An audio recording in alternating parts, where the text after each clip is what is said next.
शर्मा जी, इसे आप किस तरह देखते हैं, घटना या दुर्घटना? दुर्घटना, दुर्घटना, बिल्कुल दुर्घटना है, घटना नहीं है, ये दुर्घटना है। और ये फेलियर है, सरकार का फेलियर है, मैनेजमेंट का फेलियर है, रेलवे का फेलियर है, प्रशासन का फेलियर है। उस प्रशासन और इन सब चीज़ों के फेलियर होने की वजह से ये सारी दुर्घटनाएं जो है आकार लेती जा रही हैं।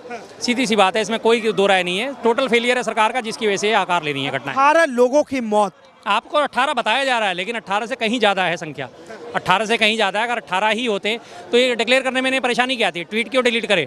एलजी साहब का ट्वीट आता है, रेल मंत्री का ट्वीट आता है, उसके बाद वो डिलीट कहते हैं। पहले तो वो घटना का साफ साफ इंकार करते हैं, ऐसी कोई घटना ही नहीं हुई।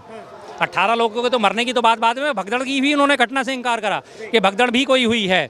उसके बाद धीरे धीरे होता है, फिर मोदी जी का ट्वीट आता है, संवेदना प्रकट करते हैं, उसके बाद इनके सबके ट्वीट आने शुरू होते हैं और 18 लोगों का बताया जाता है कि टोटल 18 लोग इसमें मारे गए हैं।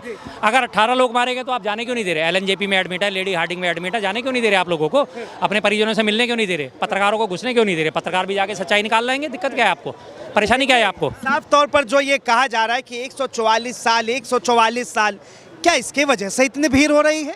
देखिए जी, ये टोटल साफ साफ बात है, धार्मिक भावनाओं का दोहन, धार्मिक अंधविश्वास का दोहन करा जा रहा है। ये 144 साल का जो हवाला दिया जा रहा है, ये अभी पिछले 2000 के जो वो था कुंभ, उसमें भी यही हवाला दिया गया था कि 144 साल बाद आ रहा है। इस सरकार के पास सिर्फ प्रचार के अलावा और कुछ काम नहीं होता। ये तो उस चीज़ों पे भी प्रचार कर देती है जो प्रचार के योग्य नहीं होते। एक बार आपको याद है, अभी तो कुछ दिन पहले चीते लाए गए थे, कितने दिन तक चीते चले थे? क्या था वो? मामूली सी घटना थी भाई।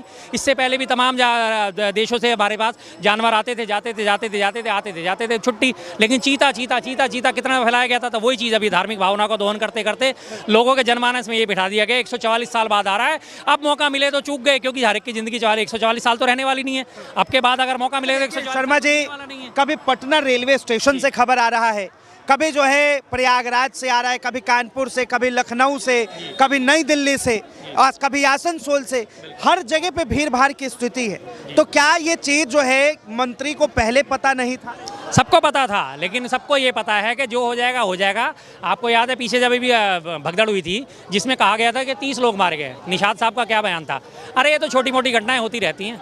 जब उनके लिए आदमी की जान की कोई कीमत ही नहीं, तो वो क्या किसी की कीमत समझेंगे? उनके लिए चाहे 30 मरे, चाहे 18 मरे, चाहे 300 मरे, चाहे 3 लाख मरे। कोविड में जब हमारे भारत देश में 40 लाख से ऊपर मौतें हुई थी, तब इन्होंने लोगों ने क्या आंकड़ा दिया था कि 4 लाख मौतें हुई हैं। अब मर गए तो मर गए, क्या हुआ? विदेशों में नहीं मरे। उस टाइम इनका हवाला ये होता है, ऐसा वहाँ नहीं हुआ, ऐसा वहाँ नहीं हुआ, ऐसा वहाँ नहीं। दूसरों के पास शास्त्री तो कहते हैं कि जो मृत्यु को गया वो मोक्ष को। वो धीरेन्द्र कहाँ है? वो फेकेंद्र है। आप उसका नाम गलत ले रहे हैं। फेकेंद्र शास्त्री नाम है उसका, और वो मोक्ष को गया। भाई मोक्ष को आप क्यों नहीं जा रहे? आप क्यों नहीं उसको मोक्ष को अंगीकार करते? आप क्यों नहीं मोक्ष को स्वीकार करते? आप भी तो मोक्ष के लिए प्राप्त करने के लिए बेचैन हो। आप सांसारिक मोहमाया से बंधनों से मुक्त हो जाइए, आप भी जाके मोक्ष का प्राप्त करिए। कौन रोक रहा है आपको? सबसे पहले आप अनुकरण करिए, आप लोगों के लिए उदाहरण बनिए कि मुझे मोक्ष प्राप्त हो गया। अब आप भी आ जाओ लाइन में, तब मैं मानता हूँ कि हाँ आपने सही बात कही। लेकिन जिस तरह से उन्होंने कहा था कि जो भी संगम में डुबकी नहीं लगाएगा वो देशद्रोही कहलाएगा, बिल्कुल, तो क्या ये इसी का असर है? बिल्कुल, जो संगम में डुबकी नहीं लगाएगा वो देशद्रोही है, वो धर्मद्रोही है। आज विश्व की आबादी 800 करोड़ से ऊपर है। 800 करोड़ में से अगर इन्हीं की बातों पे यकीन करा जाए तो अभी तक कितने लोगों ने डुबकी लगाई है? 50 करोड़ लोगों ने। यानी बची हुई ब्रह्मा जी के द्वारा उत्पन्न सृष्टि में से 750 करोड़ लोग जो है देशद्रोही हो गए, धर्मद्रोही हो गए, राष्ट्रद्रोही हो गए या नहीं हो गए? और खाली हिंदू धर्म की बात करी जाए तो हमारे हिंदू धर्म की अगर बात करते हैं, हम अपने देश की बात करें सिर्फ, अगर हमारे को मान लिया जाए कि सिर्फ हमारे देश की बात करें तो 100 करोड़ हिंदुओं की आबादी, उसमें से 50 करोड़ लोगों ने स्नान करा, बाकी 50 करोड़ लोग फिर भी रह गए। उन 50 करोड़ लोगों में 17 लाख लोगों का हमारा वो जो है हमारा सैन्य बल जो है वो भी शामिल है, अग्निवीर भी जो है वो भी शामिल है, नौसेना के लोग भी शामिल है, वायुसेना के भी, और जो सियाचिन ग्लेशियर में पहरा दे रहे हैं वो भी शामिल हैं। तो सारे के सारे धर्मद्रोही हो गए, देशद्रोही हो गए। क्या वो सारी अपनी अपनी ड्यूटियां छोड़ के पहले कुंभ में स्नान करके आए?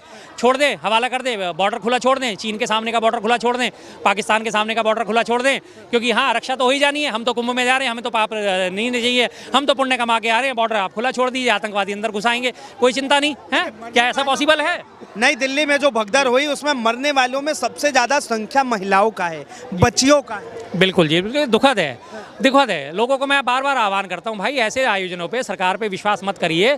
सरकार ने अपना पल्ला झाड़ लिया, 10-10 लाख के मुआवजे की घोषणा कर दी, और आज के अखबार में आया कि 10-10 लाख मुआवजा दे भी दिया गया है। सरकार ने 2 लाख, हाँ राज्य सरकार तो अभी अस्तित्व में नहीं है, लेकिन घोषणा हो गई है। अब वो अस्तित्व में जब तक नया मुख्यमंत्री आएगा तब की बात होगी। फिलहाल जो केंद्र सरकार ने जिस स्टेट से थे उनके लिए, उस स्टेट के, हाँ, अगर वो बिहार के तो बिहार सरकार ने ये बात बोल दी है। दिल्ली सरकार का तो अभी इसमें रोल ही नहीं आया तो उनके। लेकिन क्या आपने किसी भी अखबार में 30 लोगों की लिस्ट पढ़ी है, 18 लोगों की लिस्ट पढ़ी है? कि फलाना आदमी निवासी ये, इसका मोबाइल नंबर ये, इसके परिजन को अपने मुआवजा दे दिया गया है। मुआवजा बांटते हुए कोई फोटो देखी? मुआवजा घोषित हुआ है, मुआवजा दिया कैसे? चेक के थ्रू दिया गया, चेक बांटे गए, कोई तो एक आपने इवेंट दिखाया होगा, कहाँ है वो? लेकिन क्या एक जान की कीमत 2 लाख और 10 लाख रुपए? बिल्कुल नहीं, जान अमूल्य होती है जी, चाहे किसी की भी हो, चाहे एक आम आदमी को, चाहे एक खास आदमी की हो। जिसके परिवार का व्यक्ति जाता है वही जानता है इस बात को कि उसके परिवार में कितना नुकसान हुआ है। 2 लाख, 10 लाख, 20 लाख कोई मायने नहीं रखते। मंत्री जो है वो खुद ही नहीं चाहते कि वीआईपी कल्चर देश में हो, तो फिर ये आखिर वीआईपी तरीके से लोगों जा क्यों रहे? बिल्कुल जी, वीआईपी कल्चर वो नहीं जाते, लेकिन मैं जरूर जाऊंगा, मैं तो वीआईपी बन के जाऊंगा। कुंभ का नोजल इतना बड़ा है, उसमें आधा से हिस्सा सारा वीआईपीज के लिए है और बाकी आधे हिस्से पे जनमानस है, आम जनमानस है। अडानी साहब जाते हैं वीआईपी कल्चर थोड़ी है, अंबानी साहब जाते हैं वीआईपी कल्चर थोड़ी है, उपराष्ट्रपति जाते हैं वीआईपी कल्चर थोड़ी है, राष्ट्रपति जाते हैं वीआईपी कल्चर थोड़ी है। क्यों क्यों? उनके लिए तो कोई वीआईपी, वो तो चलो वीवीआईपी है। बाकी जो तमाम लोग हैं, जो पत्रकार हैं, हमारे को आपको याद होगा सबसे पहले आह्वान करा गया मुसलमानों को कुंभ से दूर रहना, मुसलमानों को कुंभ में इजाजत नहीं है। लेकिन वहीं एक वीआईपी पत्रकार वो जाके संगम में डुबकी लगा रही है और अपनी फोटो जारी कर रही है, अपनी वीडियो जारी कर रही है, वो वीआईपी बन के जाके दर्शन करके आ रही है, स्नान करके आ रही है। तो फिर क्या नहीं, वीआईपी कल्चर में आपने क्या कमी छोड़ी? आम जनमानस मरता आया, मरता रहेगा, कोई कीमत नहीं है इन लोगों की नज़रों में उसकी जान की। इनके हिसाब से वो कीड़े मकोड़े अपनी जान गंवाएंगे, कोई फर्क नहीं पड़ने वाला। जी बताइए। देखिए, अगर एक हादसा ऑलरेडी हो चुका है तो वीआईपी एंट्री क्यों अलाउ हो रही है? 4 दिन पहले अंबानी डिप करके आए हैं वहाँ पे। दिल्ली में जो भगदड़ हुई रेलवे स्टेशन पे, उस पे बात कर रहे हैं। जी देखिए, अगर आप उस पर बात कर रहे हैं तो मैं आपसे एक बात कहना चाहूँगा। मैं 8 दफ़ा मक्का मदीना जा चुका हूँ, वहाँ भी भगदड़ होती है, वहाँ भी लोग मर चुके हैं, लेकिन वहाँ कभी सरकार ने आंकड़े नहीं छुपाए। वहाँ चप्पले जूते जो है उसको उठा के भाग के नहीं ले गए, वहाँ हॉस्पिटल के बाहर जो है पैरामिलिट्री फोर्सेज नहीं लगाई। तो ये बहुत सारे फ़र्क हैं जो सरकार को समझने चाहिए और उन फ़र्कों के ऊपर काम करना चाहिए। लेकिन देखिए, अब साफ तौर पे सवाल तो ये भी उठेगा कि भाई विपक्ष जो है सनातन विरोधी है और ये तो इन्हीं सब चीज़ों के फिराक में रहते हैं।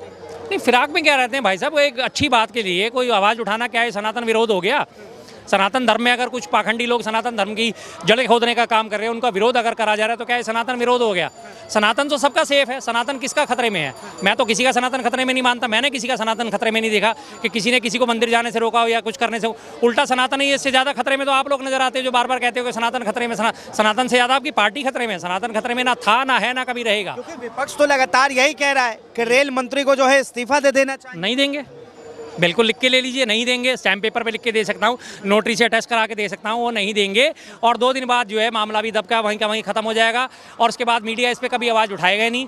हमारे तुम्हारे जैसे आप जैसे यूट्यूबर्स वगैरह हैं, सोशल मीडिया पे हम लोग आवाज़ उठाते रहेंगे, लेकिन मेन स्ट्रीम मीडिया में आपने किसी को देखा आवाज़ उठाते हुए? आप लगातार उनको सारी को दबा दिया गया। किससे? मोदी जी अमेरिका से वापस आए हैं, भगदड़ जो है वहाँ खत्म, भगदड़ का मामला खत्म। मोदी जी वापस आए हैं, मोदी जी का स्वागत करा गया, मोदी जी के कुर्सी लगाई गई, मोदी जी ने टफ नेगोशिएटर बन के सौदे करके आए हैं, खत्म कर दिया मीडिया ने वहीं खेल।